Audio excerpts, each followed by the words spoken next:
अब लिखें।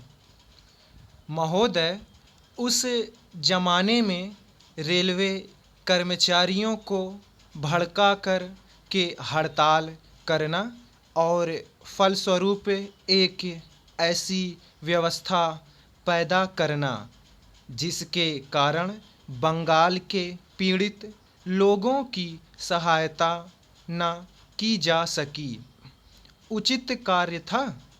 लेकिन यह कार्य मेरे घर के भाइयों ने किया था। मेरा कहना है कि केवल उपदेश से काम नहीं चलता है। जब ऐसे प्रश्न आएं तो उपदेशात्मक भाषाओं में ही फंसकर न रहा जाए, बल्कि आवश्यकता है कि ऐसे प्रश्नों पर सारे राजनीतिक दल देशहित को ध्यान में रखते हुए संजीदगी से विचार करें और उन सबका हल तलाश करें। आज श्री वाजपेयी ने प्रधानमंत्री पर कुछ आक्षेप किए। वे बड़े गुस्से में थे और इतने क्रोध में थे कि उन्होंने अपने मस्तिष्क का संतुलन खो दिया था। उन्होंने आरोप लगाया कि सरकारी कर्मचारियों के प्रयास से बड़ी बड़ी सभाएं की गईं। मैं वाजपेयी जी का गुस्सा और उनका असंतुलित होना समझ सकता हूँ।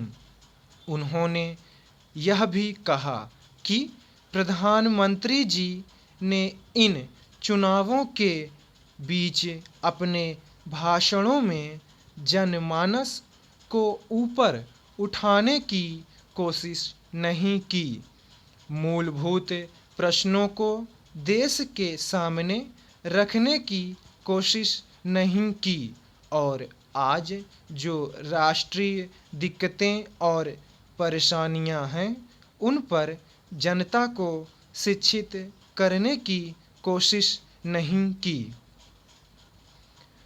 प्रधानमंत्री ने अपने चुनाव भाषणों में देश के अंदर जो शक्तियां राष्ट्रीय एकता को भंग कर रही हैं, धर्म के नाम पर, जाति के नाम पर, भाषा के नाम पर या क्षेत्रीयता के नाम पर संकीर्णता की भावना पैदा कर रही हैं, जनता को उनसे सजग किया।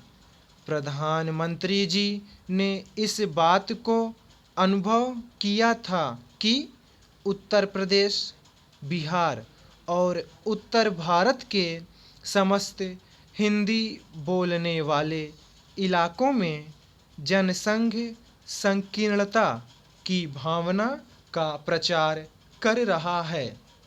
जिस प्रकार से जनसंघ सांप्रदायिकता की भावना को बढ़ावा दे रहा है, राष्ट्रीय शक्तियों को तोड़ने की नीति चला रहा है, उससे हमारे राष्ट्रीय मूल, राष्ट्रीय नीतियां और राष्ट्रीय एकता खतरे में है। इसीलिए प्रधानमंत्री ने जनसंघ के ऊपर इस बात का प्रहार किया था कि वह सांप्रदायिक शक्ति है और उससे जनता को सावधान हो जाना चाहिए। आज जो वाजपेयी जी का गुस्सा है, उसको हम समझ सकते हैं। उन्होंने एक सपना देखा था, एक सुनहरा सपना, उत्तर प्रदेश में अपनी सरकार बनाने का, बिहार में अपनी पार्टी को बहुमत प्राप्त कराने का। समाप्त।